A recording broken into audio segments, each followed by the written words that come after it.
Let's talk about the Summer Olympics in Tokyo. And before we get to the competition, some serious health concerns in the host city as we look live right now at the Olympic Cauldron. It's just before 7 o'clock in the morning on Friday there in Tokyo. And on Thursday, leaders in the city warned that for the first time, it was running out of hospital beds. Tokyo remains under a state of emergency right now. Restaurants are being asked to close by 8 o'clock at night and not serve any alcohol, though the New York Times reports that many are defying that. Fewer than a third of the Japanese are fully vaccinated, and the Delta variant accounts for the vast majority of new infections. We'll show you some of the numbers here. The city recorded almost 4,000 new cases yesterday. That's the most since the pandemic began well over a year ago. The question is whether or not the Olympics that have been sealed off as promised are making the situation worse. The International Olympic Committee says the bubble has worked.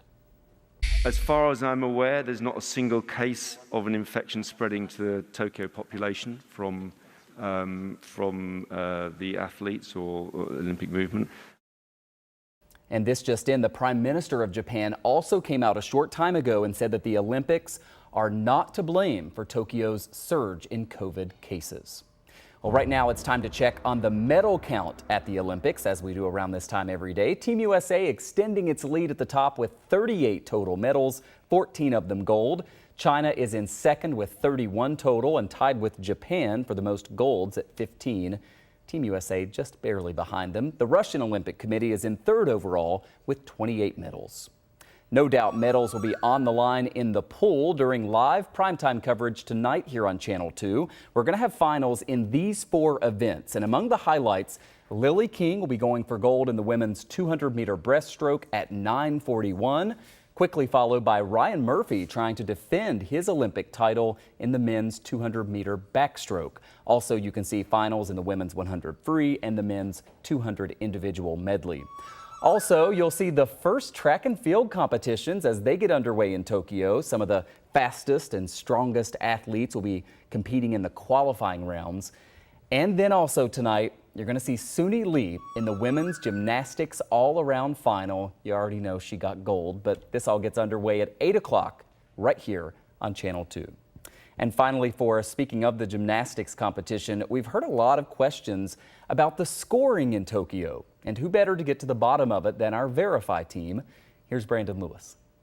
Remember the days when judges would hold up numbers to score Olympic gymnasts? Well, those days are long gone. And Verify viewer Mariana asked us on TikTok, did gymnastics change the way it scores events? So Mariana, let's verify. Our sources are USA Gymnastics, the IOC, and the International Gymnastics Federation, known as the FIG for its official French name. Before 2006, routines were assigned a base score that gymnasts received if they performed all of their elements. Judges could also give bonus points and deductions. But then the FIG created a new code of points to factor both the difficulty and execution into scoring. The method is a bit confusing, so let's explain what changed. First, every routine is assigned a value based on how difficult it is. That's called the D score. Theoretically, it could be any number, but it's usually between 5 and 6. The more challenging the element, the higher the starting score. Then there's the execution, or E score. Everyone starts with a 10, and then the judges deduct for every mistake. Add the D and final E scores, then subtract violations for things like going out of bounds, and you get the final score. So we can verify it's true. Gymnastics changed the way it scores events, and not everyone is happy about it.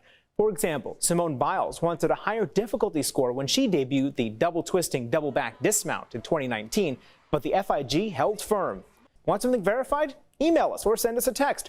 With your Verify, I'm Brandon Lewis.